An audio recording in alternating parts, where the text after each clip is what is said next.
Don't put away your tomato cage just yet.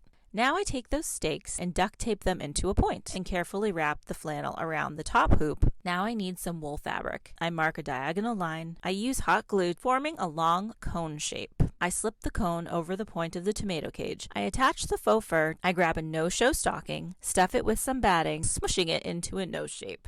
I glue it to the center of the fur. Aw, he's so cute. I came across these waste paper baskets, and then I also picked up 2 of these jingle bells. I used some gold spray paint, and I just spray painted both the baskets. I came in with my jingle bells, so I'm going to take them off the string and I'm going to spray them. Once those dried, I'm going to go ahead and spray them with some white vinegar. I'm going to come in with some gold spray paint and I'm going to drill down through the top, and then I'm going to take the ribbons and slide them down. I'm using some greenery here, just using hot glue to hold it in place. Then I'm going to reattach my now vintage jingle bells, and this is my finished Christmas bells here. You're going to need some dollar store bowls and add some hot glue. I'm going to take the other bowl and place it on top. I have some red pool noodles and I'm using some athletic tape. Next, I place the broom handle on the ground, pound the broom handle into the ground. Next, I'm adding some hot glue to the top of the pool noodle and I'm placing the bowl sets on top. Wrap your broom handles with it, making a white stake. I add a small section of a pool noodle to the top. This will add for stability. Then I'll take that piece of cellophane and I will hold it over the top of the bowls. I will tie the whole thing together with a little ribbon. Here they are, all finished. And grab some foam board. Also, while you're there, grab some multicolored cups and cut and use the bottom half of those cups. We need a lot of these cups, multicolored and everything you can think of. We're going to lay it out. We need to cut it in half at the 10-inch mark. Cut it all the way through. What we need on one end is a little bit of some curly whirlies right there. Take that razor knife and just start cutting right down the line.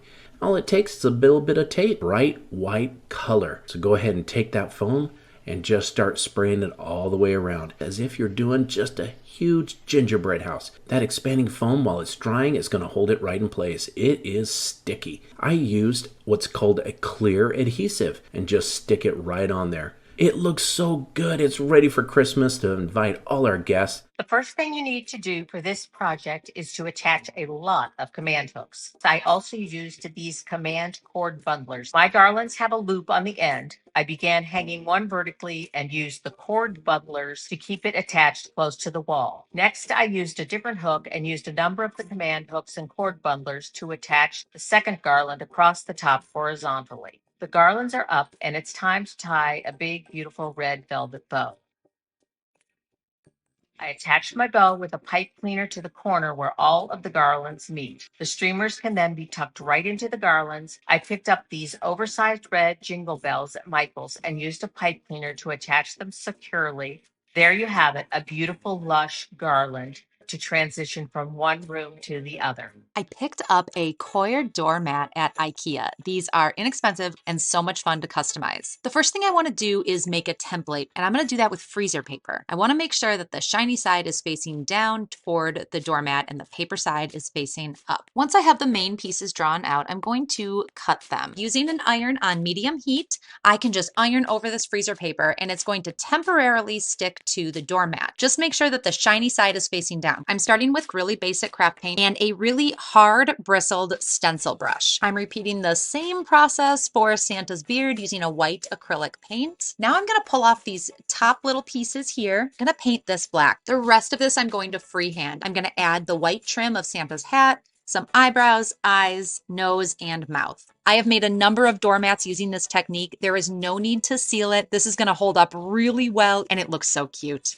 Right, I'm starting out with a plain doormat. I am flipping it to the back side. I'm going to take a Sharpie and I'm going to make a rough outline and then I'm going to cut out the shape. It goes through pretty easily. So now that I have it flipped over, I'm going to take a piece of chalk and I'm going to roughly draw in some outlines. Now I'm just going to take some white acrylic paint and I'm going to go over the outlines I made with the chalk. I'm going to go back and add some details, some doors and windows and a roof line. And maybe we'll add a couple little berries to it, a little red bow at the top. I'm going to add a couple little bushes. Take your large round ornament. So go ahead and use a foam brush like I'm using now with black chalk paint. You're going to take your sticker, your vinyl decal, stencil, cutout, whatever you choose. I'm going to grab a squeegee and then just make sure that my decal's nice and placed on the transfer tape. I flip it upside down to get the backing off, and then you can place it wherever you'd like. And then you can go ahead and peel the transfer tape back off. I'm just going to take some glue or Mod Podge and then just start sprinkling the glitter on like I'm doing. And that will give you that snowflake look all around your board. We're going to add some greenery at the top of your board. And if you have any red or green accent pieces you want to add, you can go ahead and do that with the greenery like I'm doing. Okay, and here you have it. This is the finished product. I'm going to start by preparing my box, you guys. And I'm going to paint this with Wise Owl's Chalk Synthesis paint. This just creates a really nice base. I've painted around the entire box, right? So we're going to decoupage this box. I'm going to do this in sections. So I'm going to put this first row down.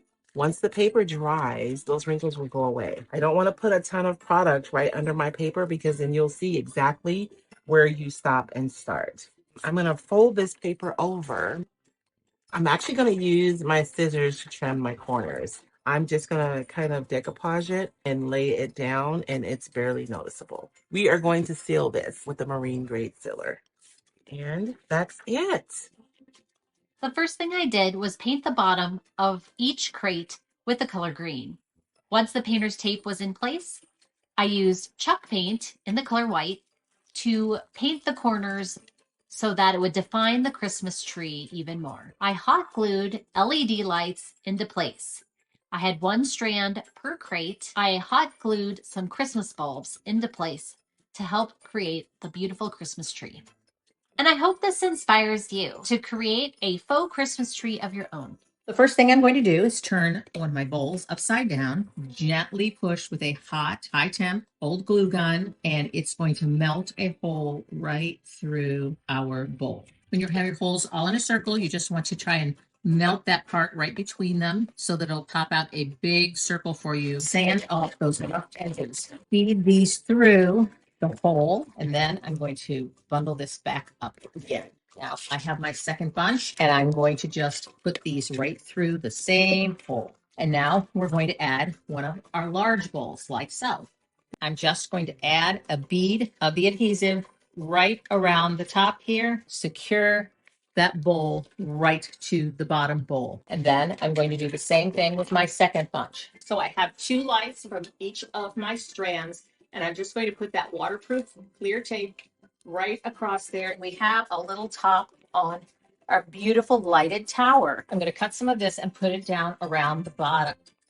And look how pretty that is and how it glows at night. And make some of these for yourself for Christmas this year. You're going to need an outdoor candy cane. I took a paintbrush and dipped it into the ultra dye and then painted it onto my glove. So while that's drying, I've got some ribbon from the dollar store, and I'm going to take a little hot glue and glue the start of the ribbon to the stake and the candy cane. Now I'll be opening the loofah scrubs, and we'll be using the white one, and I'm going to add some hot glue and hold it in place until it cools. I'm going to add a couple cotton balls to each finger. I'm going to take a plastic grocery bag, and I'm going to put that in the center for the hand. Stick the string into the glove, and then I'm going to add some hot glue, cut a little piece of silver ribbon, and stick it through a red bulb. Add a little hot glue, then pinch it together between the pointer finger and the thumb until it cools.